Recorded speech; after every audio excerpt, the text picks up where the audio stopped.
Sassy folks, welcome to Fabric of Folklore. I'm your hostess, Vanessa Y. Rogers, and this is the podcast where we unravel the mysteries of folklore. Folklore isn't just fairy tales or folk tales. It's so much more. It's proverbs, mythology, legends. It's whether we greet each other with a hug, a handshake, a bow, or a curtsy. It is an exploration of deep-rooted cultural behavior. Take the tooth fairy, for instance, a tradition that is widely practiced around the world and one that I practice with my children. But did you know that it is believed to be traced back to the Vikings? And the earliest recorded writings of Norse and Northern European traditions, adults would pay children a fee for their first tooth. Teeth were made into protective necklaces for battles and thought to bring good luck. So folklore is fascinating, but is also informative about who we are, where we came from. Understanding folklore helps to connect us. It helps to ground us. So if that sounds like a podcast that you are interested in listening to, make sure you hit that subscribe button, whether you're watching on YouTube or you're listening on a podcasting platform, so that you don't miss every Tuesday new podcasts drop. So make sure you're hitting that subscribe button. And today we have a fantastic show. It's a spooky show, part of our Halloween series, all about ghosts and ghost stories and why they haunt us. I'm particularly excited for this show because I was raised on Are You Afraid of the Dark as a kid. Ghosts have played a large role in storytelling around the world, appearing as central characters in much of folklore, literature, and pop culture. Ghost stories invite discussions of the soul and the afterlife and appear in different forms in various cultures throughout time and around our world. Our guest, Dr. Tok Thompson, is a graduate of Harvard College and University of California, Berkeley, with degrees in folklore and anthropology. He has recently published 2 books, one of his own research entitled Posthuman Folklore in 2019, and another co-authored with Gregory Schrempp, a textbook on world mythology entitled The Truth of Myth, and that was in 2020. He's a professor at University of Southern California, where he teaches on folklore and mythology, including a course called Ghost Stories Throughout Time and Around the World. So thank you so much for joining us today. Oh, my pleasure. My pleasure to be here. I always enjoy sharing the world of folklore with folks. And so can you tell us a little bit about your journey into teaching this course on ghost stories? Why ghost stories, and why are they important, do you think? Sure. This is I'm an anthropologist as well as a folklorist, so I kind of have a foot in both worlds. Mm-hmm. And I have a BA in anthropology, my PhD is in anthropology, my master's degree is in folklore, and I'm in an anthropology department teaching folklore courses. So as an anthropologist, I'm really interested in the diversity of cultures around the world. And then as a folklorist, I'm interested in their folklore. So when I came to USC some 18 years ago, I was asked to prepare a general education seminar for freshmen, and they wanted something that would be freshmen from all over the world and from all sorts of different disciplines are going to get, put into these seminars. And so they wanted something that could help, foster conversations so I thought, well, ghost stories, right? And people, all these different cultures around the world, almost all of them have some sort of ghost stories, but they're not the same. And so, people come from their own ghost stories and they can share them. And that can work well as a course. So that was really why I started it as a course. I'm interested in ghosts, and I've done some research on ghosts. But in terms of making a good course out of it, that was sort of the philosophy behind it. And it seemed to work because, again, you get people coming from all over the world. Yeah. They may not feel like they have a lot of commonalities with other people, and yet you're in a small room and you're sharing, ghost stories, which can at times be very personal and very private, and so it's really a nice way to get people talking about and making connections across different cultural backgrounds, and Yeah. even across different religious backgrounds, right? I mean, you might think, oh, that's a different religion, they don't believe the same as me, and yet then you're both talking about a ghost story or something that happened, right? So as an anthropologist and a folklorist, how do you differentiate the two different studies? Well, historically, they're built very different. They're very different disciplines. On the other hand, they study a lot of the same stuff, and that's why I've kind of studied both of them to kind of get a foot in both worlds. The anthropology sort of arose out of the empire. So the old imperial powers, that's where you find anthropology. So the UK, France, America, and so anthropology was about how do we understand to better sort of control our conquered peoples? That was where it got started out as, right? It's moved on along from there, but it's a different sort of history. Folklore started off in different countries.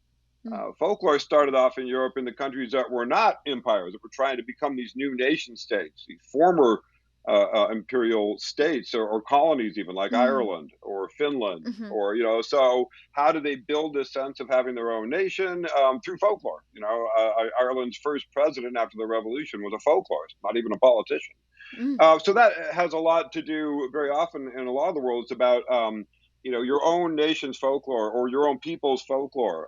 And so if you go to the bookstore and you look up folklore, very often it'll be divided by nation, like, German folklore is here and, Norwegian folklore is here. And what that misses that a lot of this is shared, right? A lot of what Norwegian folklore is, or what a lot of German folklore is shared.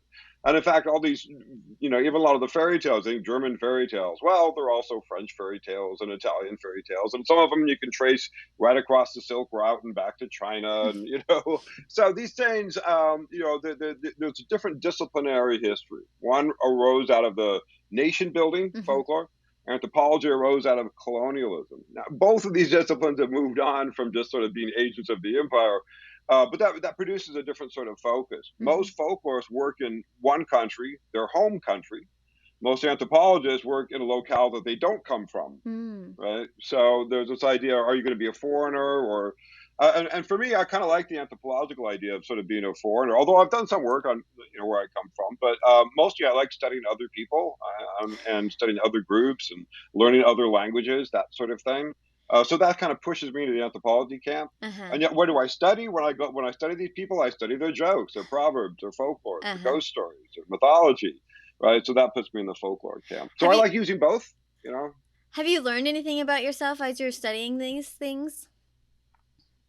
Oh yeah, to be an anthropologist and to study other cultures and one of the first lessons I think you learn from that is you learn how your home upbringing formed who you are. Yeah. Right. And it's a little bit like going through psychotherapy or something to become a psychotherapist. You sort of break yourself down, and then you have to understand, like, oh wow, I thought this was me, and it was just happened to be about where I was brought up and what sort of things I was exposed to when I was being brought up. I always like to think, if I'm trying to understand another culture, like, what if I had been born here? What would it be like if I had been growing up there?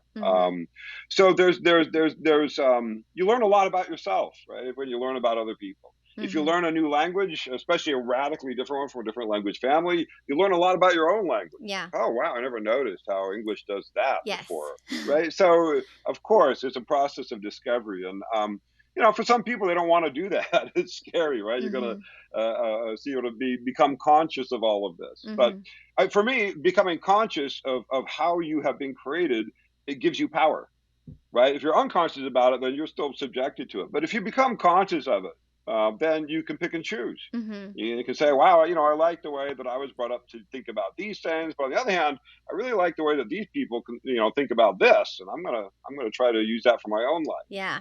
So, it gives you a potential richness to choose from after you become exposed to more. It doesn't mean you have to give up on your former self or anything, but it does give you options. It does give you a choice. I remember when I taught English in Chile, I was learning Spanish as I was there. I had a rudimentary level, but extraño was a word for strange, but then the word for stranger was just a root word off of that, and I was thinking of it in my own language, and I was like, we have the same thing. Strange, stranger. A stranger is someone who is strange, and I had never connected the two words together as someone who was. What's that the Doors song, right? Yeah. People are strange when you're a stranger. Yes, yeah, exactly. But it just had never clicked for me, and so like I agree. When you're learning another language, then you like have to look back through your own language, and things start to make sense that you had never thought Spanish of. and English are very closely related, right? They're Indo-European languages, heavily influenced by Latin, both of them. Spanish is the Romance language. So, and then you're talking about completely different language families, like say Native Americans languages, and you're like, wow, this world is put together in a completely different way. Right. There's one whole language family, Native American language family, the Cilician. They have no nouns, like things do not exist. And Wow. it's like, wow, what kind of world is that to inhabit, Right. mentally, where there are no things? Everything, it's just verbs. Everything is happening. And how does it change There your are no mindset? things. How does it change Yeah, their mindset? exactly. Right, right. Yeah, Yeah. exactly. And so, I probably will never get the opportunity to learn a Silesian language, but man, I'd love to, because I would love to know, how that works. Uh-huh. So why do you think people are so interested in ghost stories? Why are they drawn to them? Oh yeah, that's a good question. So one thing I think to establish is that ghost stories are fun because it's found in a lot of cultures around the world with a lot of people around the world, but not everybody and not every culture. So you do have some cultures that don't have anything that we could say is a ghost. Oh. And then in a lot of cultures, what we might translate as a ghost, it's going to come out a little differently. Is it really a ghost, or is it a zombie, or is it Mm-hmm. is it a premonition or an omen? So sometimes it's a little hard. So I like to try to define ghost as like a spirit of a dead person that is encountered by the living. Okay. But that's a pretty wide latitude, right? So, for example, in ghosts are huge in East Asia, Mm-hmm. Japan, Taiwan, huge, right? Philippines. But there, the ghosts tend to be corporal. In other words, you can shake hands with them. Oh. Right? They don't wisp through walls. They open the door and walk through.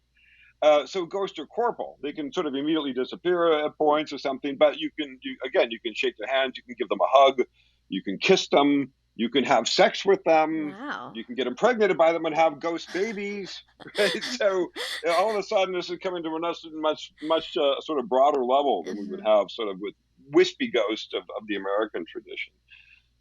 So they work out differently in different cultures, and seeing how they work out differently is very interesting. Mm-hmm. So why ghosts? So let me get back to that question. Number one, again, not all people believe in ghosts, even in America, but most people do, right? Mm-hmm. So that's interesting. Even in the United States, ghost belief is well over 60%. Most Oh wow. Americans believe that ghosts are real. So I find that fascinating because science has never really asserted that ghosts are real. Mm-hmm. Science kind of says don't believe it, and even our major religious groups tend to say, look, don't believe in ghosts, right? Mm-hmm. In Christian tradition, you're not supposed to really come back as a ghost. You're supposed to either go to heaven or to hell, Mm-hmm. or wait till the. Anyway, it's not, ghosts aren't supposed to be there, Mm-hmm. and yet most Americans believe in them. Right. So here you have an example. Most people think, oh, what do people believe? It's either science or religion. Well, here's an example. In both science and religion, they're saying, don't believe in this. And yet people are believing in it. Right. So just that, that's the power of folklore, right? So there Mm-hmm. is this thing out there so, and then again, going back to your question, why ghosts? Well, I think that's a really rich question. There's a lot to it. But for one thing, what happens when you die? Mm-hmm. Right? I think, as soon as people were able to put language together, this is probably one of their first Right. philosophical questions. Gee, Throg, Zog over there died. What happens when you die? This Right. had to be one of our first philosophical questions. So this might be behind a lot of world religions. It might be behind a lot of, ethical systems. But it's also in everybody's mind to some degree, Mm-hmm. and so ghosts are interesting because, they're parts of the past, usually that have failed to resolve. Right. So ghosts usually appear Mm-hmm. for a reason. Right. Mm-hmm. They're haunting us because something was done bad to them. So this is like, there's been an ethical lapse, one might say, and people believe that we are not through it yet, and that's why we keep being haunted. Mm-hmm. So if you look at, like, who tends to form haunting ghosts, right? Look at America. You go to the South. Where are the best ghost stories? Mm-hmm. Oh, plantations, Right. slavery, right? Ghosts of slaves. Why? Because of all the ethical lapses, right? Of all Mm-hmm. the horrible things that happened that were never resolved during these people's lives. So there's this idea that you were haunted, like, even on a personal level, that a society is haunted by its ethical lapses. Yeah. Or, like, what's the classic one? Native American, building on top of Native American sacred burial grounds, right? This is like a classic ghost motif. And it's true, Mm-hmm. right? I mean, a lot of America is literally and figuratively built on Native American sacred burial grounds, right? We Mm-hmm. don't tend to recognize the genocides and the displacements and everything, all of the ethical lapses that were inflicted on Native Americans. Mm-hmm. So, if you look at what a person is haunted by, it's usually something that they have done wrong, or somebody they have done wrong, right? The murderer being haunted by the victim. On a societal level, that's what the society has done wrong. might say. Mm-hmm. And so it's a lot about ethics. It's a lot about feeling that if we didn't get it resolved in life, maybe we can get it resolved somehow in the spiritual Yeah. realm. That's what these ghosts represent. So it's a great way of looking at what people are haunted by. Mm-hmm. The idea of the female ghost who is jilted at the altar. Right? It's never the male groom jilted at the altar. So that says something, right, about ethical lapse of Mm-hmm. treatment of women in terms of this or that. So again, this is it'll tell you a lot of what went wrong. But the nice thing about ghost stories, very often there's a chance for redemption. Right? Mm-hmm. There's a chance to appease the ghost, to make things right, to help their spirits move on to the other world or what have you. So this is true in most traditions that I've seen around the world. That these allow for really a belief in transcendental ethics. That ethics isn't just about what you can get away with, but Mm-hmm. it's going to sort of follow you into the spiritual realm or something. Uh-huh. And so even if people don't necessarily believe in, say, a particular religion or not even a particular afterlife, if you do believe in ghosts, you kind of believe in a soul, right? I mean, that's kind of what ghosts are. Mm-hmm. And so they are hopeful in the sense that maybe there is something after we die, right? They're sort of a hopeful projection in that as well. That maybe there is more than just what we got and then we die and there's nothing more. So ghosts allow us to sort of assert in our daily lives very often because people see ghosts in their daily lives. And so you're kind of touching the divine realm, the spiritual realm. Right? You're not going into, not necessarily going to a cathedral or anything. It could Right. just be the creepy attic, but you're still touching into the realm of spirit, which is to say, the spiritual realm. So this is the closest a lot of people get, you might say, to the spiritual realm, encountering ghosts. Do you find I also like belief? to divide ghosts into two types, if I Okay. could. Two types of ghosts. Wanted ghosts and unwanted. So you think about the ones that are haunting people. Those are the Mm-hmm. unwanted ones. Right? Why are they haunting me? Why are they haunting our society? But the most prevalent ghosts that people experience are actually wanted ghosts. Ghosts of Mm-hmm. ancestors, ghosts of dead spouses, ghosts of loved ones that have passed on. The most common ghost story in America is, somebody whose spouse or parent or grandparent has passed on. About 2 weeks after their funeral, all of a sudden a person appears in front of them, says something like, "Great to see you. Don't worry, I'm in a much better place," and then Yeah. disappears. Right, that is so common. You ask around your friends and family and see if you can find any, because I can almost guarantee you will. It's that common. So we don't tend to focus on those, but those are ghost stories too, right? That people Mm-hmm. encounter those. Yeah. Among my students, right? One of the things we do in my class is a little extra credit assignment. At one point, after we get done with a lot of the readings from all these different societies around the world and stuff, we have a ghost story telling session, and those who tell the best tell the best stories, get extra credit points. So Oh, that's it's great. fun. It's a lot of fun, and it's it's a lot of fun. But and then again, you're competing for extra credit points, and so a lot of students actually bring in ghost stories from their own lives or Yeah. from their own families' lives, and some of these stories are just really compelling, especially when they're delivered in person and things. So Right. it's kind of an unusual exercise for a college course, I guess you might say, but I find it very, very informative. Very, very there's just a lot of data. How? I'm not there to prove if ghosts are real or not, Yeah. but what is real data are those stories. Those Right. stories are being told. How many kids are in your class or people? Well, these courses, Well, these courses are kept pretty small. The Ghost Stories class is a freshman seminar, so Mm-hmm. it's kept to 19 and only for freshmen. I teach large lecture courses and other topics, Uh-huh. but I like this. I like to keep this one small because it's kind of it's kind of intimate. You're Right. telling ghost stories and sharing these and sharing your beliefs about ghosts. It's pretty personal subject. I was gonna say, yeah, and it would work probably better, less in like a lecture hall and more in like a circle where everyone can see each other's faces and see each other's reactions. I would imagine, kind of like you're Yeah, around a it can get a campfire. little. It can get a little bit. Yeah, it can get a little bit tense at times. I have one student in all the time I've been teaching that actually had to drop out due to psychological issues. Oh. He came from a deeply Catholic family. He had an uncle who just committed suicide. Catholic faith. This means you don't get into the big house, and so he was. He's like, look, I have to. I'm Yeah. really sorry, but I'm like, yeah, I totally get it. So Mm-hmm. it can be. Can be very personal and very moving at times. Right. So, you mentioned that not everybody believes in ghosts, and it struck me. Do Buddhists believe in ghosts since their soul enters another form directly after. Yeah, there's well, again, this is very right. So different countries have different beliefs. Britain's is, I believe, a little bit lower than the U.S. Last survey I looked at, but not as low as like France. Mm-hmm. France is definitely lower. But check this out: what France does tend to believe in, because they're a Catholic country, is saints. So they see a lot of dead saints, Right. Marian apparition or saint apparition. So what are saints? Well, they're people who have died and people who see in their spirits. So are saints ghosts? I mean, kind of, if you use my liberal definition of what a ghost is, right? Uh-huh. So, some people, most people don't either believe or disbelieve. Belief is very much on a continuum, Mm-hmm. and it's contextual, right? I mean, if I ask students in a well-lit classroom under neon lights how many believe in ghosts, maybe not many will raise their hands. Right. But if we're out somewhere at midnight with a full moon in the graveyard and a wolf starts howling, and we're in LA, so where did that wolf howl come from? Then the belief kind of might go up a little bit. Or another way the belief goes up is when you share stories. Mm-hmm. Right. So somebody says, look, I don't know if it's a ghost or not, but here's what happened to me. Mm-hmm. So very often, even the person that's telling the stories is not saying, I absolutely believe, Right. but they're saying, look, here's what happened to me. I was alone in the hotel room. The floor started creaking. The door went open. What do you think? Right. And so belief is very often built as sort of a social process. We Mm-hmm. tend to believe what our peers believe, what our friends whose, opinions and mindsets we value, what they believe. So, and this is how we build our belief, what to believe. Most people, again, maybe they believe, maybe they don't. Surveys tend to indicate pretty high belief in the U.S. And again, this will vary, a little bit country by country.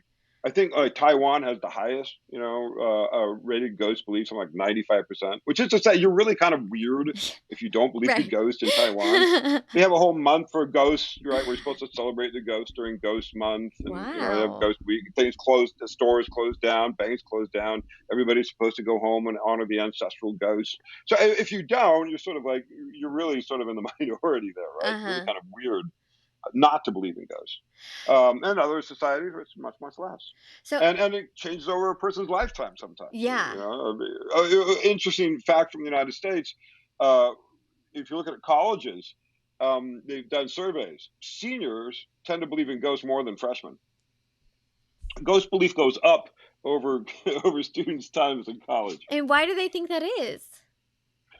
Yeah, I don't know. Great question, right? So, for one thing, freshmen come in and they usually come in and write from their home. So they're very influenced by their parents' worldviews and whatnot.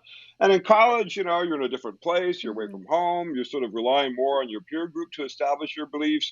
And also, you're sort of opening yourself up to new possibilities, right, in college, and with all the different classes and Mm-hmm. things. Or maybe people have suggested maybe that's because college is sort of a spooky place, right, with all these old big buildings and creaky libraries that you're in the middle of the night, or maybe because it's got a lot of ghost stories already attached to it. Uh-huh. Some of these colleges were built on sacred Native American burial grounds or using slave labor, and right.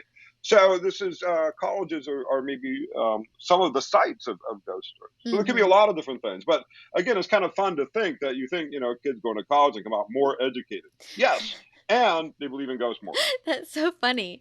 I wonder how it changes. It's changed throughout the centuries. I had a guest come Yeah. Oh, on, hugely, John Cruise, and he was talking hugely. about how people believed in fairies. It was basically, everybody believed in fairies at one point, and then throughout time it evolved, and now very few people believe in actual fairies.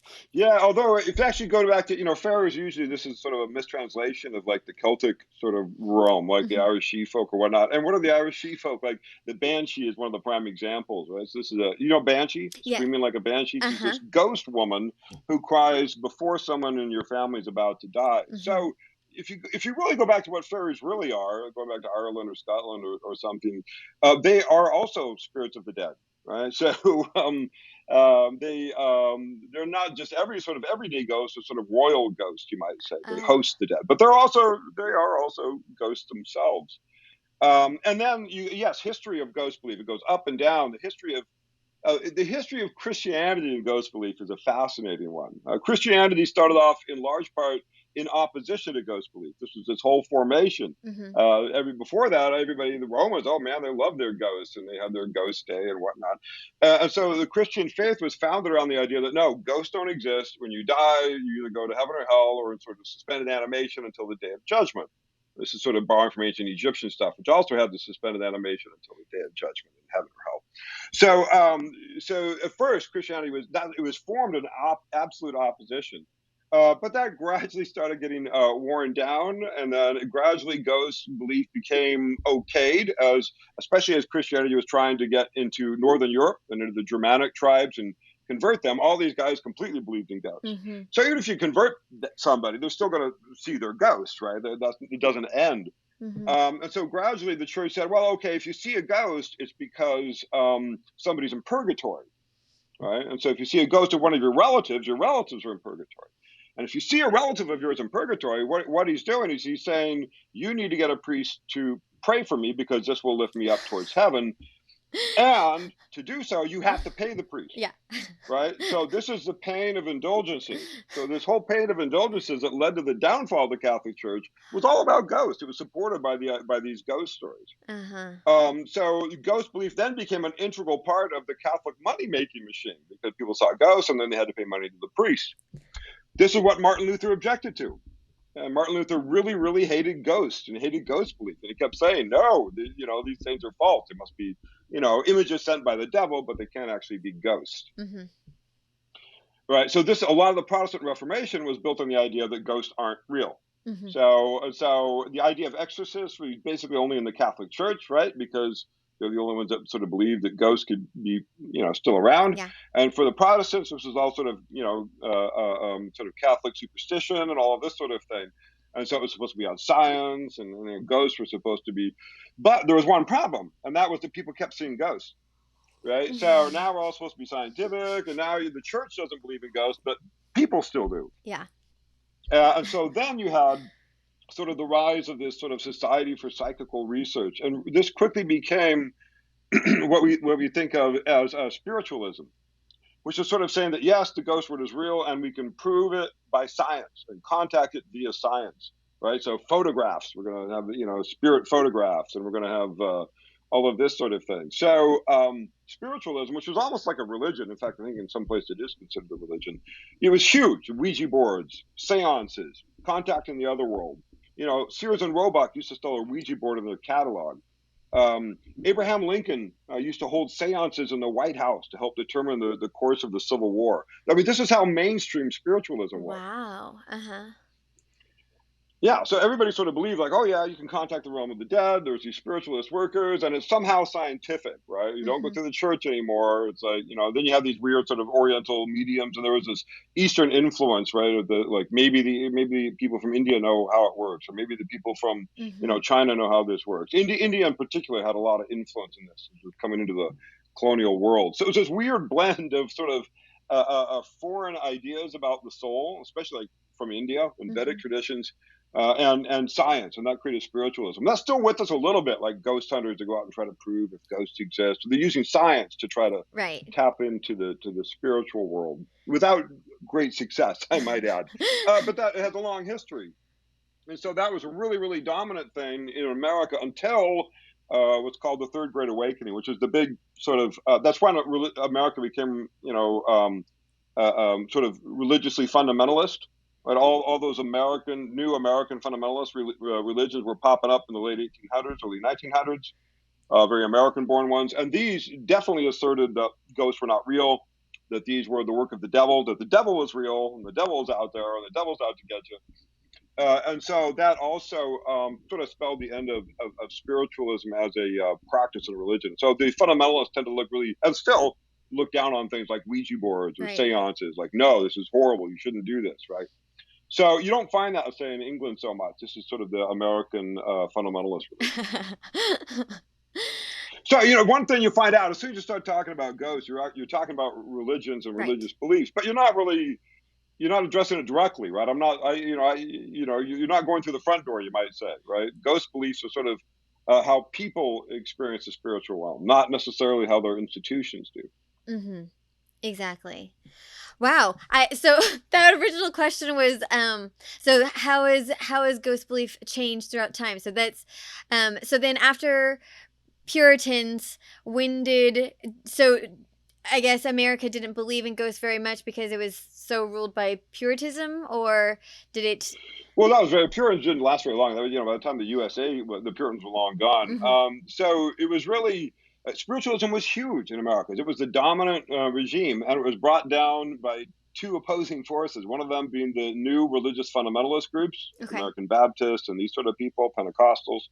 All right, and these people really said, like, ghosts are not real, but the devil is. And so if people see a ghost, they're seeing work of the devil, basically echoing the Catholic Church's earlier take on it, but Hmm. in a sort of a fresh context. Hmm. The other main objection to spiritualism, which came with a lot of ESP studies and was psychology. Freud Hmm. hated spiritualism. He thought it was all sort of loopy goopy, hocus pocus stuff. So, he was inspired by the hypnotist Franz Mesmer, but he was like, look, we have to have a science of the mind, right? So we're not going to call it a spirit. We're not going to call it a soul. We're going to call it, and he had to come up with a new word. He came up with the word psyche, right? So, but it's the same thing. What is a soul? What is a spirit? What is a psyche? What is a mind? Hmm. By the way, we tend to think that minds are real and soul maybe, but what's the difference? There's no, Hmm. we get our words soul and mind, how we use them, from Rene Descartes, right? I think, therefore I am. Hmm. But he used the words soul and mind interchangeably. That's why only humans had a mind and animals didn't, because only humans had a soul and animals didn't. Hmm. And so that became the prevailing sort of reign, even in studies, even when I went to college. I knew that animals couldn't think, they didn't have an agency, they didn't have a mind Hmm. because they didn't have a soul, right? So people talk about the mind as real, but I'm not sure it is. What is it? It's not. The brain is real, sure, Hmm. but what is the mind, right? We can't see it, you can't weigh it, you can't feel it. So it's not a thing. Hmm. Yeah, I mean, I guess We it. talk about it, I'm losing my mind, right? You just talk about it as if it's a thing, but it's not a thing. Well, We when I can't. when I think about soul versus mind, I feel like soul is more connected to my center. Do you know what I mean? Like when I'm visualizing it in my head, that's where I visualize the soul rather than in the mind. But that's probably just, how our language has devised my psychology around mind and soul. Yeah, early psychologists were using words like spirit, like a person's spirit can be formed by these, right? So Mhm. you still can. But Freud was like, no, no, we have to get rid of that word because it has Mhm. all these sort of, hocus pocus connections. We have to have a science. And so, we have to use this word mind, but it can't be connected to the soul anymore. And so I'm going to invent something called the psyche. Well, all these really go into, we've never seen a psyche, we've never seen a soul, science has never seen a ghost, and we've never seen a mind. So all of these words are pretty closely entwined. Mhm. So I had a guest, one of my very first guests that I had come on, Michelle E. Shore. She wrote a nonfiction it was a historical, sorry, it was not nonfiction, it was historical fiction based on actual historical records of the first recorded ghost story in America, and that was in Maine. And so when I was considering having her on the show, I had to consider whether or not ghost stories were included in folklore, and eventually I decided that yes, I would include ghost stories. And so I just wanted to have kind of your explanation about why ghost stories are considered folklore.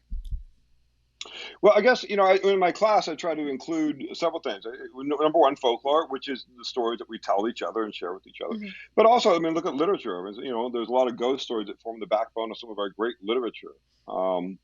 This goes way, way back to some of our very, very first examples. Movies, video games, right? Ghosts. So, video games are not folklore necessarily, but they borrow a lot from folklore. Literature is Right. not folklore, but it borrows a lot from folklore. Hmm. So, at the core is a bunch of friends sitting up in a dorm late at night telling about something weird that happened to them. That's kind of at the core. Uh-huh. And then you get the pop culture that kind of comes out from that. One of them will grow up later and write a book about it, and it'll become and then it becomes a movie, and then so it's always you have literature versus folklore. But for me, if you want to look at what people actually believe, folklore is right at the core of that. Hmm. Another thing you mentioned, though, you said that the first recorded one in America. I have to say that that's not true. I mean, you can look, for example, of the indigenous groups. We had, all of the Central Americans had a lot of writings, Mm. and By the this church, was I guess. very, very connected with the other world and the spirits and ghosts. And so, one of another, besides ghost stories, I also teach every semester classes on Native American culture. So I'm Mm-hmm. always been interested in Native American ghosts, Mm-hmm. and there are a lot of them. Some of which were recorded, long before Europeans got there. Mm. Okay. Yes, it was the first recorded by the church, I guess, the official recorded Uh, record. So by, the colonizing groups. So By yes. Europeans, yes, yes, yes, yeah. Yeah. Remember to throw that in there. Yeah. So Native American ghost stories are really fun. One of the things I really like about those, and it really brings up something that we've already kind of mentioned, is that what I find in say American ghost stories, it's almost always simply people ghosts. You hardly have any animal ghosts. There's Mm. a couple of exemptions. Sometimes a favorite pet or something that shows up reincarnated, or I've got a couple of these, but it's always like a favorite pet. It's never like the unfavorite ones, and it's never like barnyard animals. I have no, nobody seems haunted by the, I don't know, the stockyard cows along the freeway that get slaughtered. Right? We don't ghostly cattle. Those don't exist as far as I'm aware. My, So why don't we have animal ghosts? my Because we husband don't think my animals husband have has a souls. my husband has a ghost story that he tells about a lost cow herd, which I thought was unique because I'd Really? never heard of one. But Oh so man, I gotta get that one. Do you know it, or can you Um, tell it? I Or can't remember exactly. He always tells it in first person, although it didn't actually happen to him. He just says he tells it that way because it's a better story. But I can't recall what it is. I'll have him record it and then we'll add it, because it is a okay. very good one. But again, why don't animals tend to have ghosts, or certainly badly treated in some cases? That's because we don't tend to believe they have souls. So how can they Mhm. have a ghost? Mhm. On the other hand, Native Americans, they do believe that animals have souls. I would say that's sort of an absolute truism for basically all Native American religions, and therefore, if you mistreat it, animals can haunt you. Right? Their spirits can haunt you. Mhm. So you have a tremendous amount of, say, animal ghost stories for Native Americans, maybe even more than like people ghost stories, and Interesting. almost none for U.S. or Yeah. American, Euro American stories. So studying different stories in different cultures will tell you a lot about those cultures, tell you a lot about those outlooks and other beliefs. In the Native American stories, are the ghosts usually benign, or are they malignant, or what's the word I'm looking Oh for? well, both. But yeah, I guess some of the more compelling ones are the haunting ghost stories, I suppose. So a lot of these Mm-hmm. serve as warning signs. Someone who disrespects an animal, kills it, doesn't use it all, or something like that, and then Mm-hmm. becomes haunted by it. Mm-hmm. This is just stock trade sort of prohibitions, and that gets those sort of important environmental, ecological, sustainable messages across. Right, you Mm-hmm. don't waste. Right, Right. this is an affront. Even on the spiritual level. Right, this is an ethical problem if you waste a life form. Mm-hmm. So again, it shows you a different way of thinking about who gets to who gets to appeal to those ethical things. For us, animals don't tend to have souls, so don't tend to have Mm-hmm. ghosts, don't tend to haunt us, no matter how badly we treat them. Mm-hmm. For Native Americans, this is probably their overarching ghost story. So they have both. They have benevolent ghosts. They have ancestral ghosts sometimes. You never, there are other parts of the world where ancestor ghosts are much, much more of a thing. Say in a lot of East Mm-hmm. Asia, China, Japan, ancestor ghosts. Like the Oban festival, which is kind of the ghost festival. It's almost like a version of Christmas, but everybody gets the days off. You're supposed to go home, have a nice meal, but you're also supposed to invite the ancestors to Mm. share the day with you. And more traditional families will even make a plate with food and everything for the ancestors. So Mm-hmm. it's a little bit like Days of the Dead, coming out of the Hispanic and indigenous traditions, where it's a day that you invite your wanted ghost to come and spend with you, and there's whole food for the dead, and there's all these sort of ways Mm-hmm. that this is celebrated. So different cultures can do this differently. You can have like special days that the dead are around, and then after the festival, you have to say, okay, goodbye, right, go away. And those ceremonies Yeah. to send the ghost away. Even if they're Oh, ancestor ghosts, you don't want them hanging out forever, right? right. You gotta tell them when it's time to leave. so they so they don't eat all your food, or they just don't like cause havoc, or what do they think will happen if Well, there's the world of the dead, the world of the living, and very often Mhm. it's important to keep those two things separate, especially in like Japanese traditions. These worlds are not all that far apart. So Mhm. the dead are not way up in heaven as they are in Abrahamic tradition, but they're just sort of one little dimension over. So there's always a worry that that line could get a little slippery, and then that could lead one to being on the wrong side of things, one might say. So, So there's a lot of prohibitions in Japan about maintaining that of what you oh, do with a dead person, not what you do with a living person. So there's a lot of Japanese ritual and stuff that is all about ghosts and maintaining that. so part of your course is you have the students do ethnographic research. Is that correct? Yeah, And what does that yeah, look yeah, yeah. They like? go out and collect ghost stories. Well, for the ghost stories class, they go out and get somebody to tell them a good ghost story, and then we put that in the USC Folklore archives, and that becomes data that researchers can use. So yeah, and it's usually kind of a fun assignment, right? You just got to go find someone to tell you ghost stories. I tell students you can't collect from yourself, but if you have a good ghost story, you can make a deal with another student in class. Like I'll collect from you, you collect from me. Oh, uh-huh. And then I also wanted to go out and outside of the class and interview somebody from outside of the community as well. Do they ever come back like surprised about anything that they've been told? Oh yeah, definitely. Some of them, found out that there, ghost stories in the dorm room where they're staying, that sort of thing, right? Uh-huh. For sure. So, how does any of your prior work feed into? Because I know that you haven't just studied ghost stories. You have a lot Right, of. right, right. Well, yeah, sure, sure. I mean, as a folklorist, I'm interested in all sorts of things. Mhm. Ghost stories are usually what I call legends, which is to say stories that might be true, Mhm. right? This is it, did it really happen? Did it not? Was it really a ghost? And so those are really popular, and they're really popular as a social thing for people to get around. And this could be, another really big one these days is like aliens. Alien belief is really high in the U.S. It's also over 60%. Oh. Mhm. And so sometimes people will experience something. Let's say a family, and they're driving along a road at night. All of a sudden, a white light appears, and they hit the brakes, and they realize they almost went over a cliff because the bridge was out. Right, classic story. Mhm. And then you interview them differently, and like grandma says, "I saw an angel come down," and the other and somebody else, the kid in the back seat says there was an alien, right? And then Mhm. the dad says it was the ghost of grandpa. Right, they all have that same experience, but they can all interpret it in like Right. angel, ghost, alien ways. And so it's really interesting to look at what different people believe. And certainly for Americans, ghost belief is really high, alien belief is higher. I've got Interesting. colleagues, very good colleagues, working in Iceland, and they did a similar sort of survey. And Iceland tend to believe in their elves, their hidden people. That was like Right. 90% or something. A huge percentage believes in their hidden people. A lot of Icelanders believed in ghosts. Ghost belief is very high in Iceland as well. They asked about aliens. It was like almost nothing. Like nobody thought that this was remotely plausible. Right? This is ridiculous belief. Wow. So it says a lot about different cultures. Americans love our aliens and our UFOs. It's not necessarily shared equally with other parts. So of course, that begs the question: why? Why Americans UFOs? And that gets into a whole other branch, which is fascinating. But what I'm trying to point out is that if you look at why people believe something that isn't scientifically proven, it can really tell you something about that culture. Whether or not it's true or not. Maybe it is. Maybe aliens are real. Maybe ghosts Mhm. are real. That I don't deal with that part of the question. I look at the stories that people tell and the way that it reflects their communities, their concerns, their Mhm. psychologies, this sort of thing. Mhm. Yeah, absolutely. So, when your students walk in, what kind of what do you think? What do you hope that your students will walk away from the class with? From that class, the ghost stories class, Yeah. well, it's a few things. One of them is the power of folklore.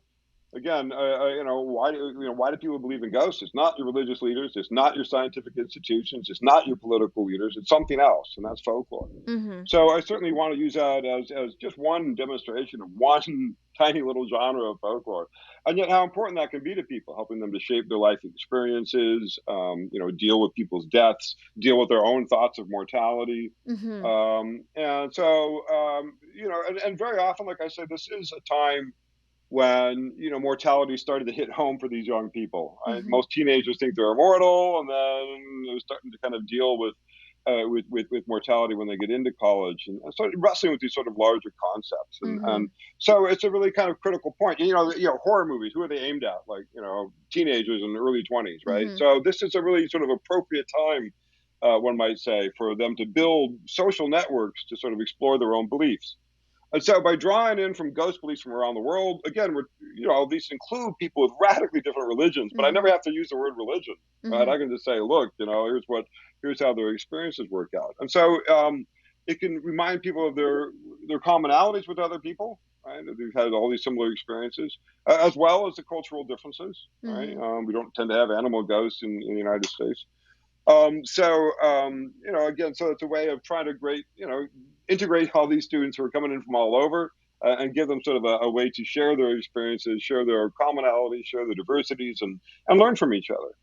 Do you have any questions or discussions that have questions from students or discussions that your students have had that stick out in your mind that were like, kind of eye-opening or just really interesting? Yeah, well, for some students, some of the ghost stories that they would share, some of these were kind of long-held family ghost stories, and so it kind of reminded me of there's that importance too. Like, if you have a great story that you like, say a great ghost story, you like, who do you share that with, right? Who else knows that story? And for some time, this can be a really important story for groups, like the group of friends that was there in the haunted house when we saw the ghost of the witch, right? And they're always going to remember this. Or for some families, and so there was these stories that went down generations in this one family. This family thought it had been cursed by this ghost due to this event, and this was like 4 generations ago, right? Yeah. So, sort of the long-standing power of some of these stories for some people and some families, I think that was really an eye opener for me, to be Mm-hmm. sure. Yeah, absolutely. So you talked a lot already about this, but maybe you can expand on it about how the belief in ghosts, what it says about a culture. Um, can you expand on that any more than what you've said? Well, one thing that says a lot about what you think about the soul, what a culture thinks about the soul, and also what individuals think about a Mm-hmm. soul. We tend to think of the soul as like sort of one person, one soul. It's a very sort of democratic idea of the soul, right? Each person has animals, according to Abrahamic theology, do not have souls. Um, and But that's not always how it works in other societies. And Mm. so, what for some societies, you kind of share your soul with your family. Native Americans, this idea of soul is kind of amorphous. It's not like a singular thing, so Mm-hmm. people can grow in soul or lose soul. Oh. Um, and all animals tap into this as well to some degree. People tend to have more soul than most animals because we tend to think more, but that's not an absolute, right? So that's a very different way. West African religions, such as the Vodun religions, tend to believe that people have a bipartite soul. So you have the part that sort of animates you, kind of gets you up and moving, Uh-huh. and then the part that contains your personality or sort of the real you. And so this idea of creation of Mm-hmm. zombies, which come from Vodun, is this idea that these evil witch doctors go out and animate the one soul after the other one has left. And that's why zombies don't really have a personality or a psyche, but they can sort of shuffle around. Oh. Ancient Egyptians had the soul, 5 parts to the soul for ancient Egypt. So it can get even more complex. Um, again, people have envisioned how this works Mm-hmm. radically differently in different societies. And that says a lot, too, about, what we think about ghosts. Yeah. And again, you're always going to see that sort of tension between what the officials, very often religious officials, think you should think and what people actually do. Mm-hmm. Yeah. So I was looking at your syllabus before, which Okay, is. can I throw out one little contentious point? I'll just while I'm at it. So Christians for a long time were not supposed to believe in ghosts, but what is Jesus Christ? Right? What is Mm, it? The most central belief that you are supposed to believe as a Christian, mhm, I believe, is the resurrection of Christ. That Christ died, went to the land of the dead, and came back. mhm, Right? And in one of the earliest versions, the book of Mark, Mary sees him. She says, "Who are you?" In other words, she doesn't recognize him. So we mm, don't quite know what form he came back in, but he has to say, "Oh, I'm Jesus Christ," right? Because she didn't recognize him. So there mhm, was something there. She didn't recognize him. So Christianity is built around a ghost story. mhm, Guy died, came back. Right? That's mhm, the most central thing you have to believe as a Christian. And so, and then you also have the Holy Spirit or the Holy Ghost. So right. these things are really built into the Abrahamic and particularly Christian traditions, even Mhm. more than in the other ones. And do they say in the Bible if it's a corporal body that comes back, or They don't. They do not, and presumably it was not, because again, in the earliest gospel we have, the Mark, Mary sees him and says, "Who are you?" right? That's her first words to him. Well, obviously she didn't recognize him, so if he came Mm-hmm. back in corporal form, then that wouldn't have been the case. Mm-hmm. Yeah, how fascinating is that? So in your syllabus, you talk about several different places in the world. You have focuses on in different lectures. I wrote down classical world, England, USA, Japan, Hispanic, especially the Day of the Dead, and then Native American. Can you talk about why you chose those specific cultures and Sure, there's a couple of other examples in there. One of my favorite articles to use, written by a dear colleague of mine, Revolve from Estonia, and it's about Estonian ghost and real estate. So that's a great article too. Ghost stories in real estate is a fascinating thing, by the way. You're required by law, U.S. law, if a house is known to be haunted, you as a realtor have a professional obligation to tell the client that. So ghost stories are actually a part of U.S. wow, law. Yeah. Well, it can wow. bring down the value, right? If you buy this house, oh, it looks like a great house, and you find out nobody wants to buy it, it's not really worth what it says because the stories all hold that it's haunted, right? Mm-hmm. Yeah, And you could do a Google News search, like haunted house, Google News, yeah. and any day you will find reports of people who like bought a house and are trying to get out of it because it's haunted. Right? Mm-hmm. There's a huge, very interesting overlap between ghosts and real estate. And so in Estonia, this great article about how because it got taken over first by the Germans, and it got taken over by Russia, and then the Soviets took all the property away and collectivized everything, and then it got its independence, so it tried to uncollectivize. And so these properties, some of these have been ancestral farms that have been going through generations, were suddenly all disrupted. And so then, like, how do you know who is the rightful owner or the rightful inhabitant? All of these ghosts started showing up, like ancestral ghosts. So to sort of chase away the intruders or whatnot. So, you can even see at a historical moment, like why particular ghost stories emerge. In terms of the other groups, like Native American, something I study anyway. I study Native American societies, Native American folklore, so I'm very familiar with it. Mm-hmm. East Asia is a huge part of the world. Most people in the world live in East Asia, and it also has some of the more pronounced ghost stories and ghost belief of anywhere. Mm-hmm. So those are some of the, and then the classical realm just kind of give a backdrop into European history, and then back to Egypt as well, back to European history. And I always try to include a little bit from West African traditions, the Vodun and whatnot, which also has a very unique idea about ghosts and the soul. How I can so? certainly do other areas. I would just have to sort of, dig up more articles, dig up Mm-hmm. more books, but you can research this just about anywhere. Mm-hmm. How is the West African ghost stories different? Well, those are the ones that I mentioned that had usually a bipartite soul. Oh, yes. And so Yes. your soul comes in two parts. Also in the Vodun, you have sort of a supreme creator deity, and usually on a consort. But then you have all these sort of the Loas, which are essentially demigods, right? So Papa Legba or Legba. So it almost analogous to the Catholic saints. You don't necessarily, if there's a problem, you don't necessarily, appeal right to the big guy. You have these intercessories you pray to. Mm. This is why Vodun and Catholicism have been sort of productively merged into things like Santeria. It's about the saints, but it's done in a very West African Vodun sort of way. So, in many of these syncretic religions like Santeria or Candomblé, you have sort of these West African traditions that are sort of fused with Catholic saints. What about voodoo or hoodoo?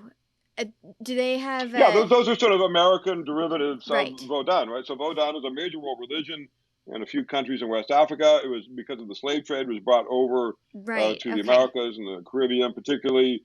And so, it was associated with the African American slave population. And as such, of course, people have tended to demonize it and not even treat it as a world religion.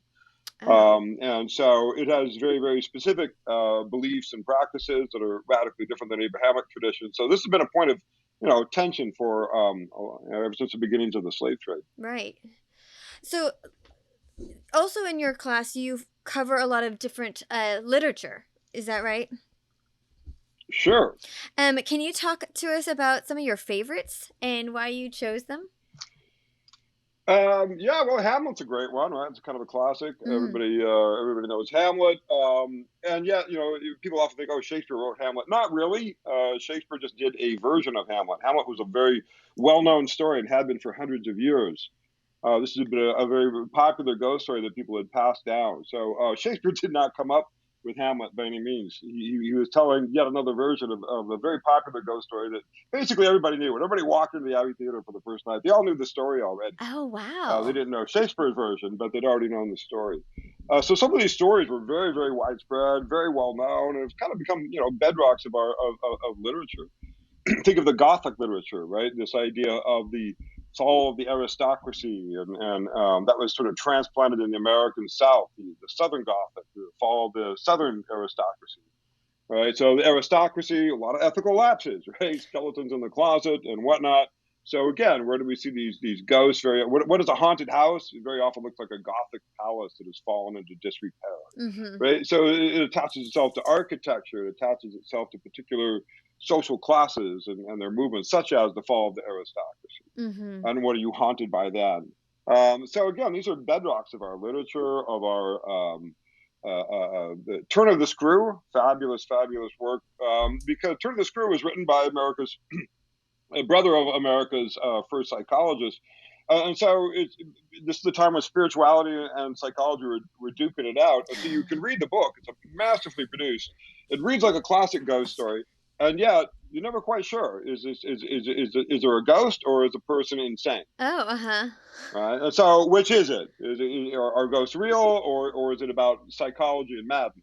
Right. If somebody says they see a ghost, did they really or are they nuts? Mm-hmm. And it leaves this open at the end. It's just a masterful work of literature. So different readers will walk away thinking, "Oh, I read a ghost story," or "I read something, sort of making fun of ghost stories," and you're never sure which. How interesting. Beautiful, beautiful work of literature. Another fun topic we haven't touched on yet that is spirit possession. If Okay. you have a soul, if you have a spirit, sometimes spirits. People believe that a spirit can move somewhere else. Right? Ghosts are spirits away from bodies, so sometimes people can get taken over by ghosts. Right? You can become possessed by a spirit. Mm-hmm. And this is found throughout the world in different forms, but it's very analogous to ghost belief. These are essentially ghost stories. Very Mm-hmm. often, it's the spirit of a dead person that is now inhabiting you. Mm-hmm. So those are also a way that people very often experience sort of ghost stories. And then if you have spirit possession, you have to have exorcist, and you have to get rid of that spirit. You have to summon other spirits. And so this idea of spirit possession is sort of interesting. And it goes with the idea of like can a spirit or a soul attach itself to a material object, Mm-hmm. right? Like a grave, perhaps. It's Mm-hmm. supposed to dance on graves, right? We have this idea that you're respectful around graves. You don't know what's down there. Mm-hmm. What about a haunted mirror or a haunted sword? What about a haunted house, Mm-hmm. a haunted lake, a haunted tombstone, or an old stele or something? Right. So there's this idea that it can attach perhaps to objects as well. So spirit possession is sort of an interesting topic about how do these spirits work, right? Mm-hmm. Yeah, absolutely. What about the Christmas Carol? I find the Yeah. Christmas Oh my God! Carol. Don't get me started. Yeah. I you know Oh, because yeah, this is a huge part of the literature. Right? This is the standard of Western literature. Dickens was the most famous English author. This is one of the most famous and widespread and well-known works of English literature, and it's all about ghosts. but it's interesting because telling ghost stories around Christmas used to be a common tradition, but I don't. Yes. It's Yes. Well, not yes. any Okay. Here's longer. what happened. Yes, it is in Germanic Oh, areas, okay. including England. America used to celebrate its ghost stories at Christmas. This was the standard thing for all of Northern Europe for a long time. And the reason is the Germanic year, the calendar year, starts at the winter solstice. We still do that, right? So it's the new year. Mm-hmm. So this very often, there's these liminal moments between this year and the next year, is very often when ghosts show up. This has a long, long, long, long standing tradition in all the Scandinavian areas, Germanic areas, that Christmas is when you see ghosts. To turn into the new year or the winter solstice. Oh. America changed because of the Irish immigration after the Irish potato famine. Ireland is not a Germanic country, it is a Celtic country. And the Mm-hmm. Celtic countries, their New Year started at our current Halloween, November 1. This is, the original name for Halloween in Irish is Samhain, and it's still Samhain. Ihe Samhain is still Halloween night Mm-hmm. in Ireland. And so, because of the Irish immigration, all these people coming in from, particularly from Ireland, some from other Celtic areas, but particularly Ireland after the potato famine, they brought with them Halloween. And so that became quickly the sort of ghosty celebration for Americans, unlike English. So Americans watch an English thing like Dickens and they're like, ghost like Christmas. And by Yeah. the way, you should look at some of the other Dickens's work. He wrote like so many works about ghost and Christmas, not just as one. One of them were more ghostly, one might say. Oh, A really? Christmas Tale is about one of about 10 of his works on ghosts at Christmas. Oh, I had no idea. I'll The- have to look into the others. Are any of them, worthy of reading? Are any of them as good? Do you have a oh yeah, favorite? they're fantastic. Oh man, they're all free online now. You can get them Uh-huh. copyright free online. All of Dickens's writing. So yeah, and there was also a point of political purpose for him. One of the things he was trying to say about ghosts is that whether or not they're real, they're important. And Mm, for him, he was also trying to say that traditions and the past are important. This is a mm, time where everything is going through rapid industrialization, and people who had been on farms are now like, penniless paupers working in the big cities. And they want to get rid of all of these celebrations. They got rid of most of them. We don't really celebrate St. George's Day anymore, but the old farmers used to have all these saints' days off, right? uh-huh. And so Dickens is like, let's save one of them. Let's save Christmas, right? We're gonna. So why do we have winter break today? It's because of Dickens. It's because Wow. of his use of ghost stories to try to make the point, like, look, traditions are important. Whether or not they're rational, they're still important. Yeah. Emotions are important. Whether or not they're rational, they're still important. So you can read some other Dickens's Christmas work to see the fuller picture of that. But he was very, very pointed about what he was trying to accomplish, and he succeeded. Charles Dickens is why we still have Christmas. That's amazing. I had no idea. So, is it Yeah, it's because of his ghost. well, thank you, Charles Dickens. I greatly appreciate you writing Christmas Carol and saving Christmas. Yeah, absolutely. And then you look at Halloween, and then you're on a whole nother beautiful other track going back to Celtic mythology. And this is when the fairy folk come out, the she folk. And this is ancient, probably even much more ancient than the Germanic traditions. This seems to go all the way back to the megalithic age, Mm-hmm. the ancient stone circles and things. We can tell because these things are oriented at different things. For example, Newgrange is oriented at winter solstice. Winter solstice happens, and this beam of light goes through this temple. This temple was built long before the pyramids, thousands of years before the pyramids. Mm-hmm. And some of these other sites are aligned at Samhain, at Halloween. So the light would show up right at Halloween. We also know that people would gather together and have big whatever's, big festivals or big fairs or big get-togethers. Probably did a lot of things at these sites at this time. Mm-hmm. So this idea, and some of these were built around these Halloween sites, you might say. So Halloween in the Celtic tradition seems to date back several thousand years, Yeah. including a lot of our ideas about it, encountering the dead at Halloween, seeing into the future, Mm-hmm. witchcraft. This is really really ancient stuff. Well, and that's interesting that you bring that up because the the show that I just aired this week is all about Lithuania, and one of Oh the yeah. traditions that they have in Lithuania is very similar to Day of the Dead and happens almost at the same time. It's on the November 1st, November 2nd. It has very strong similarities, but it's evidently more somber in Lithuanian than it is in Mexico. But I was just trying to look up how is it that they are happening around at the same time, and do their roots come from the same place? I mean, do you know? Fascinating question. I haven't looked into it enough. I wouldn't be at all surprised. Mm-hmm. For one thing, this is harvest time. This is getting to be harvest time for farmers. Mm-hmm. So if you have a lot of animals, this is when you got to decide. Look, are we butchering them and having a great big feast, or do we try to keep these guys going throughout the winter? Mm-hmm. Right. This is when you harvest a lot of your crops. So it's kind of a natural time for a big feast. It also is a natural time for reflecting about death because this is when you butcher your animals and clear your crops. But having said that, it's also an intercalculary period right between the equinoxes. So it really is sort of fixed in the absolute calendar, the actual earthly calendar. So these things are calendrical nodes and make sense at these different time periods. Well, so in Texas we don't have a lot of seasons. We have like hot and less hot. That's basically our seasons. But in northern areas there's actually like Right. a beautiful fall, but I hate cold weather. So for me, I love the beautiful change of leaves, but I also consider it like the harbinger of death, because that's when Yes. all the leaves are turning colors because they are going to fall and die, and then I'm Yes. going to shrivel up in a hole and not come out for 6 more months because I hate cold. But so I wonder if it also has something to do with that, because they're seeing things dying around them, you Yeah. know.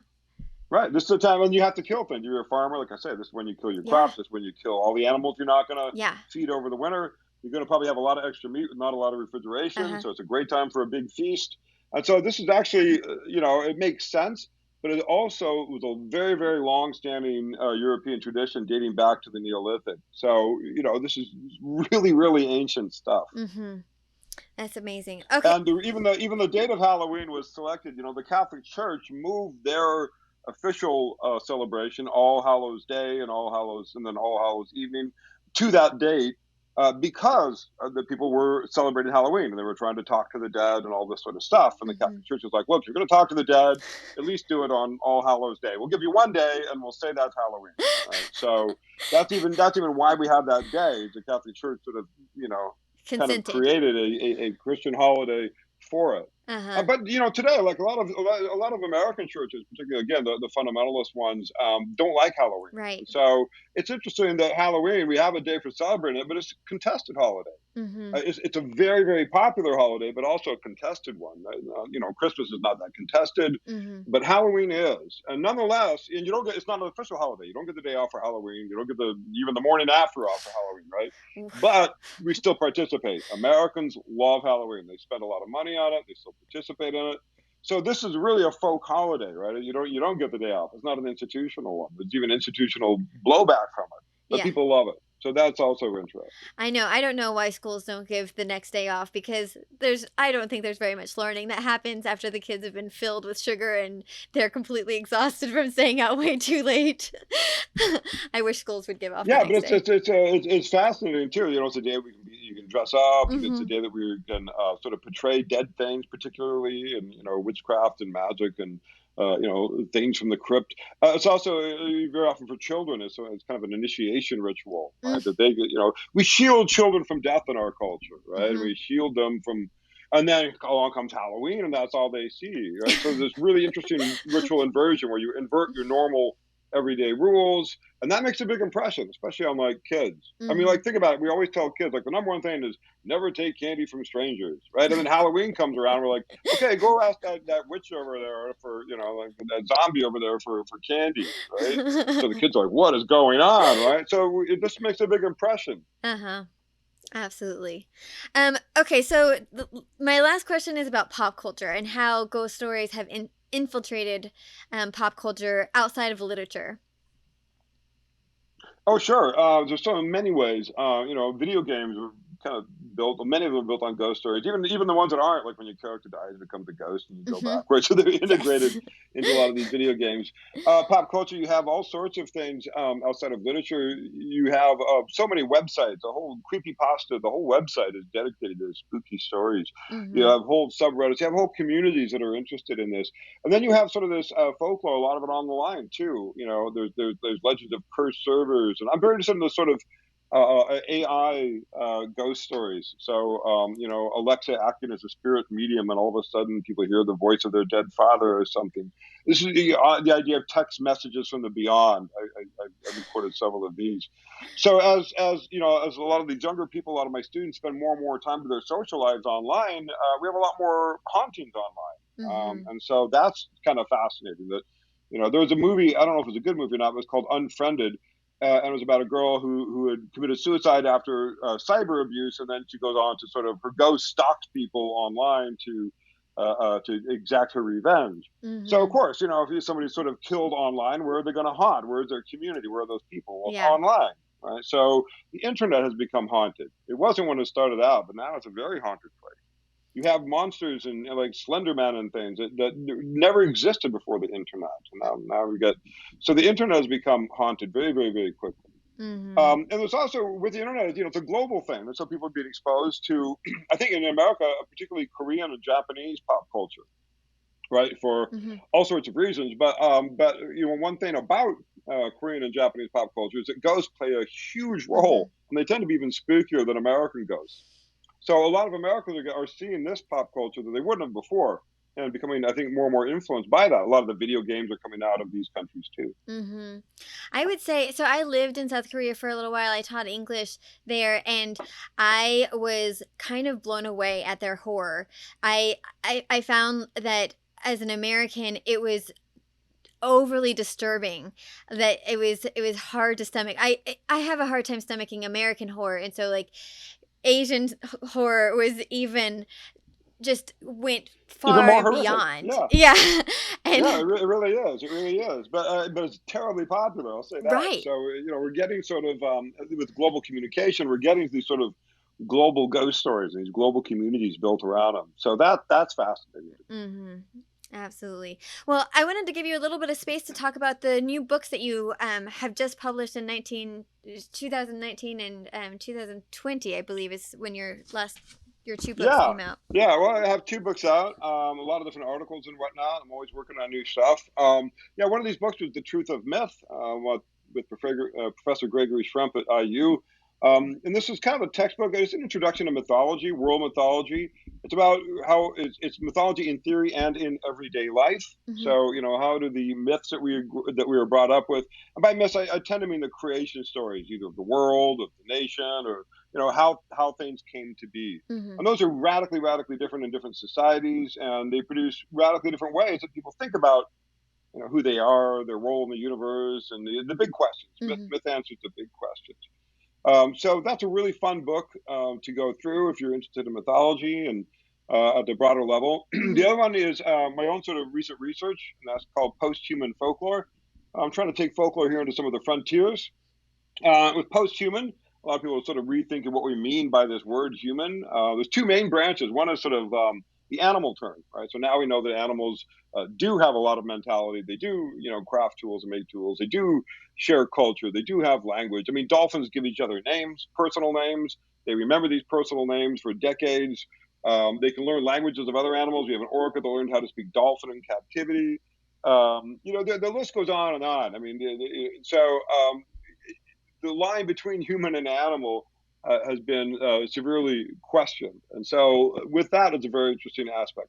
The other interesting aspect is the AI and cyborgs and this sort Mm-hmm. of thing. Ideas that you can sort of, uplift your soul to the cloud, your mentality to the cloud, or something, transhumanism. And so, both of these are sort of threatening our previous ideas of what it is to be us. Who is this us? Right? And it's not so easy anymore. It used to be, but a lot of chat bots. I don't even always know if I'm actually talking to a bot or Right. not. Right? And so this is becoming more and more true. People are starting to fall in love with AI and become best friends with AI, and AI is starting to tell jokes and to tell stories. So they're entering our community, entering our folklore. At the same time, they're not us. They're not like us. They're not, they don't feel. Feeling is a biological process. My dog might feel guilt. My AI does not. Mm-hmm. Right? They don't feel because feeling is hormones and synapses and things. So you're much more like an octopus than you are like Alexa. But you probably have an easier time communicating with Alexa. So it's a little dangerous. We've created these simulacra that people are identify with perhaps a little too easily. At the same time of climate devastation, the Anthropocene, the sixth great extinction of life on planet Earth that's being caused during my lifetime by us. So, my own lifetime, 75%, over 75% of the world's wildlife has been extinguished since I've been born, and that trajectory isn't slowing down. So, what kind of world are we going to leave to our kids or our grandkids if we're going to let all the other species burn while we perfect our voice assistants? I sincerely think that might be the wrong way to go. We're not on a sustainable track on Earth. We can't keep doing what we're doing. Mm-hmm. We know that it's going to be a hard landing. We're already seeing some of that But like I like to say, people are like, oh man, it's the hottest summer ever. Oh no, this is the coolest summer you're going to see. Yes, as we were just discussing beforehand. Yes, I'm not looking forward to hotter So summers than this. plan ahead accordingly. Plan ahead accordingly. What kind of, if you kill an entire species, are we going to be haunted by that? Mm. I think that's something to wonder about. Are You, we going to have AI ghosts? If you beat your android to death, are you going to be haunted by that? Japan fully believes that androids can have souls. We tend not to in Abrahamic countries. But we are already starting to get AI ghosts, and we're going to have android ghosts very, very soon, particularly if we mistreat them, I think. I've heard you say a couple times third grade and sixth grade. What grading system are you um are you speaking from? I'm not familiar with that Sorry, leveling. what was the terms? You said earlier third grade awakening with the fundamentalists, and then later you said The third great awakening. Yeah, the third great awakening. This is what Christian historians tend to use. This is a move in the late 1800s, early 1900s, and this is when America became fundamentalist. Right. This is all these new religions started spouting up: Pentecostals, Southern Baptists, and this really changed America from being a fairly non-religious country to being an extremely religious country. It was not that case in the 1800s. right. It came late, and people tend to forget that.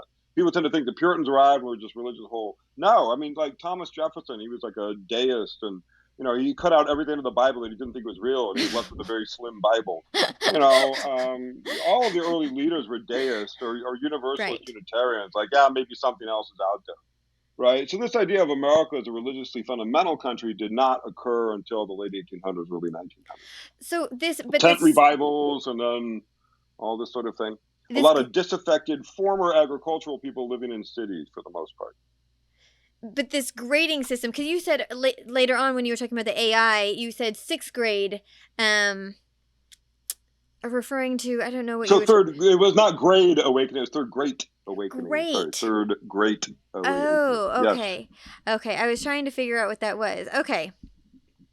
Okay, that makes sense.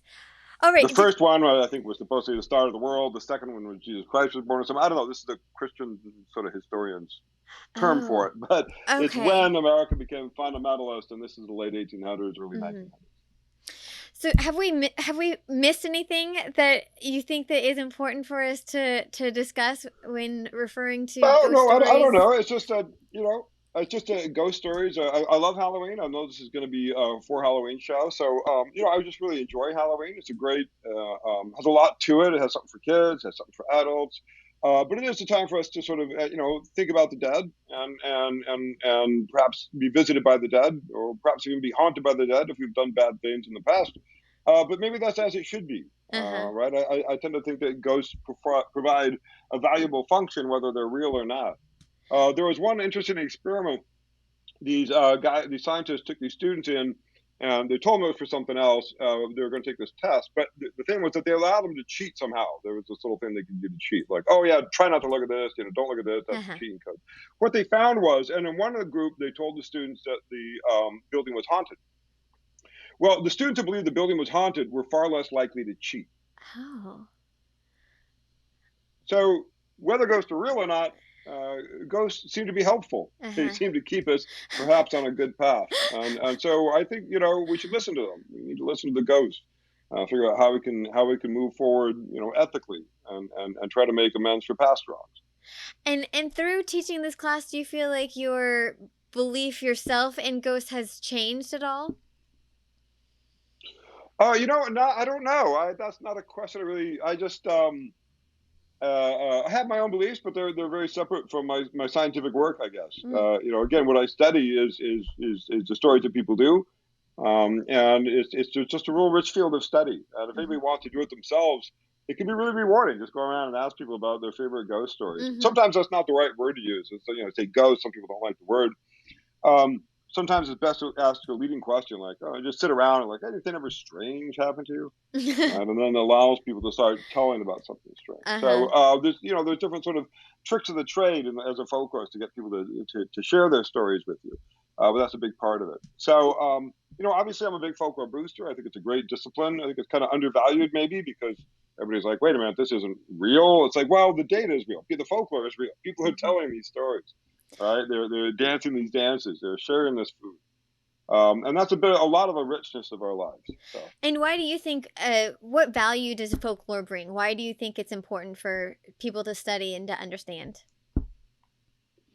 It's such a big factor of our lives, and again, what is meaningful in one's life? What are you going to remember on your deathbed? You're gonna remember, like, maybe festivals or celebrations, maybe Christmas or Mhm. Halloween, or the folklore brings meaning to people's lives. We don't just sit and work and try to get more money in, and sit and work and try to get more money in. No, we do things. We're creative. We're cultural. We Mhm. tell stories. I mean, that's the essence of human culture, is storytelling. Mhm.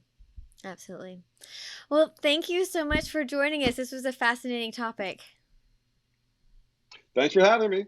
And thank you, folksy folks, for joining us on our ghostly journey. Do you have a favorite ghost story? Where are you on the spectrum of beliefs in ghosts? And how does your culture relate to ghosts? We love hearing from our audience, our folksy folks, and we have a Facebook community group just for that. We want to hear your thoughts, and we would love for you to share your thoughts of the show and your ghost stories. So if you have something you want to share, that's the place to do it. It's fabric of folklore community group, and as always, we will list all of the links that we talked about during the show on our website, which is www.fabricoffolklore.com. So there's lots of things that we covered today, so I'll definitely be putting up several links from today's show. And as always, please like, comment, share. And if you haven't already, make sure that you're subscribing to this show. And also consider giving us stars and a review, because that really helps a new podcast like ourselves. Thanks again for unraveling the mysteries of folklore with me, Vanessa Y. Rogers, on Fabric of Folklore. And until next time, keep the folk alive. So this story comes from my cousin, Chrissy, who told it to me when I was probably 10, maybe 11, somewhere around there. Maybe a little younger. I remember being frightened by it. So I think probably somewhere around there, 9 or 10. And the story goes like this. Oh, she told me later that this is not her story. When she told it at the time, she told it as though it were her story.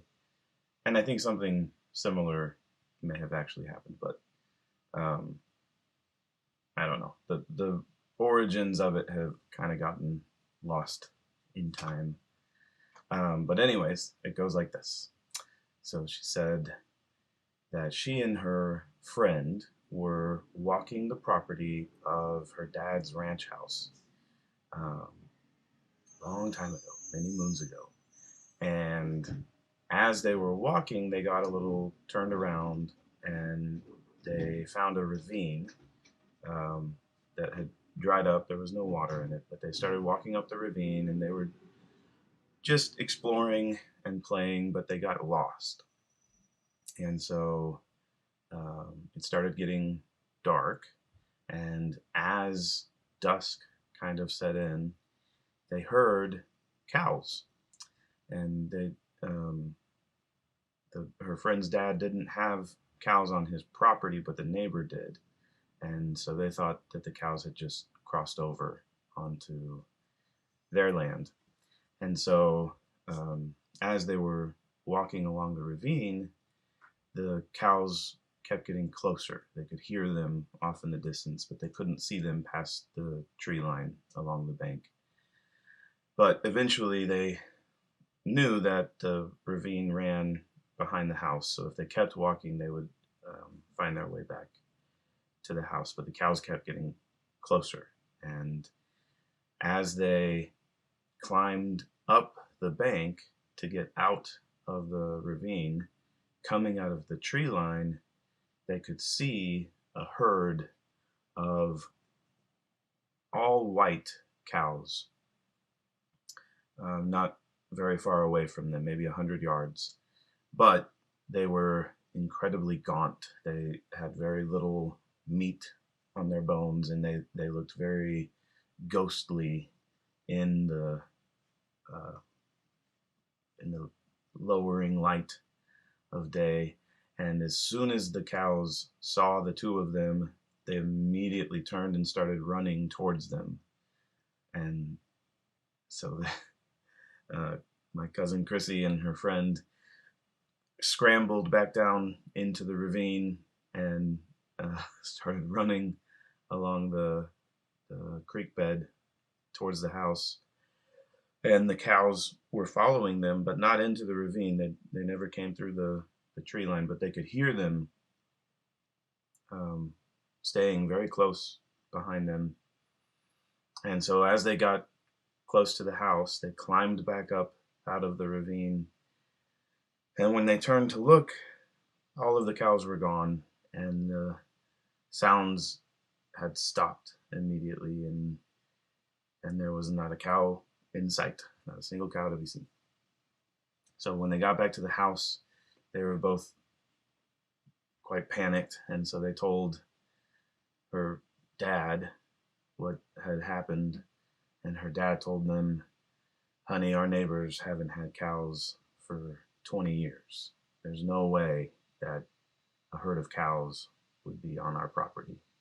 And so she always claimed that that was her one and only close encounter with ghost cows, which I thought was a very scary. That would be a very scary sight to see. Another good ghost story. Where in Texas? Oh, I think it was out in the hill country, so I think probably somewhere around probably Marble Falls area. They had a trailer that they lived out there, and I think it was one of her friends that she had gone to school with, out somewhere around that area.